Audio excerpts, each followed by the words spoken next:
ఇలా దొరికేసావేంటి పవన్ కళ్యాణ్? నువ్వే చెప్తావు, నువ్వే చేస్తావు.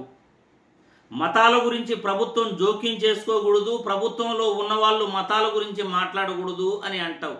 మరి అసెంబ్లీలో మతాల గురించి నువ్వు ఎందుకు చర్చ పెట్టావు? మతాల గురించి చర్చ పెట్టడం అంటే మత విద్వేషాలు రెచ్చగొట్టినట్లు కాదా?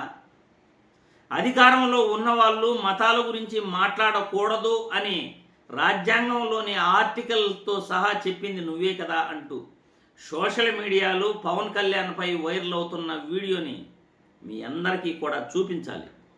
ఎందుకంటే రాజకీయాలు ఎలా భ్రష్టపట్టిపోయాయి అంటే ఎదుటివారిపైన నింద వేయాలనే నెపం తప్ప మనం ఏం చేస్తున్నాం అనే స్పృహ అధికార పార్టీ నాయకులకు లేకుండా ఉంది.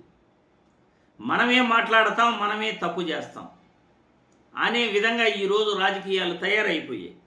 ఇలా దొరికేసావేంటి పవన్ కళ్యాణ్ అని పవన్ కళ్యాణ్పై ట్రోల్ అవుతున్న సోషల్ మీడియాలో వైరల్ అవుతున్న వీడియోని మీ అందరికీ కూడా చూపిస్తాను. చూసిన తర్వాత ఈయన మాట్లాడే మాటలకి మీరే సమాధానం చెప్తారు. ఇదే వేరే ఇస్లాంకి జరిగిన, క్రిస్టియానిటీకి జరిగిన, జీసస్ క్రైస్ట్కి జరిగిన, మహమ్మద్ ప్రవక్తకి జరిగిన, అల్లాకి జరిగిన ఇలా ఉండేది కదా.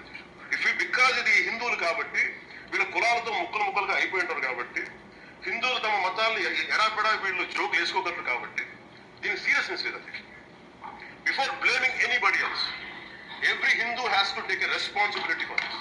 ఎవ్రీ హిందూ రాజ్యాంగంలో పీఠికల్లో చెప్పింది article 25 to 28, the state is said to be secular and the government shall not make itself colored in favor or in any against of any religion and shall also not meddle in the profession of any religion. It also includes an interpretation that the state is equidistant from all religions. రాజ్యాంగ పీఠికలో ప్రభుత్వాలకి మతానికి మత ధర్మాలకి సంబంధం లేదు, కల్పించుకోకూడదు, మతానికి సంబంధించిన అన్నిటికీ సమదూరంలో ఉండాలి అని చెప్తుంది రాజ్యాంగం.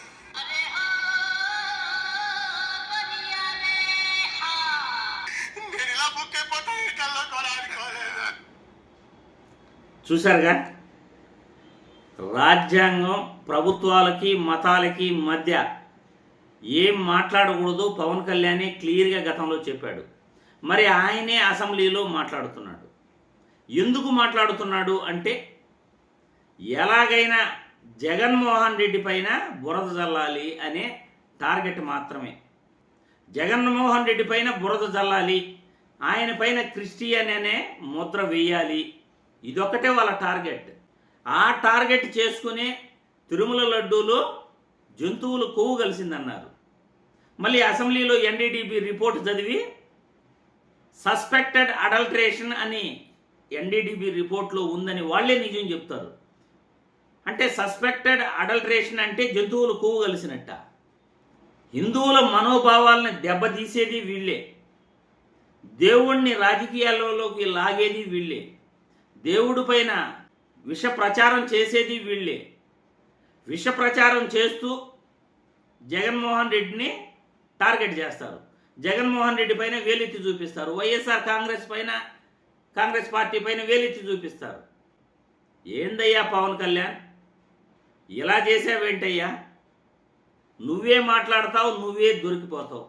మరి ప్రజలు మీ అభిప్రాయాలను కామెంట్ల రూపంలో తెలియజేయాల్సిందిగా వీడియో ద్వారా కోరుతూ, పవన్ కళ్యాణ్ మతాలపై ప్రభుత్వ అధికారంలో ఉండగా అసెంబ్లీలో మాట్లాడటం తప్ప రైటా? ఈయనే మాట్లాడకూడదు అని రాజ్యాంగంలోని ఆర్టికల్స్ చూపించి మరి ప్రజలందరికీ కూడా వినిపిస్తున్న వీడియో చూపించాను. మరి మీ అభిప్రాయాలను కూడా తెలియజేయాల్సిందిగా వీడియో ద్వారా కోరుతున్నాను.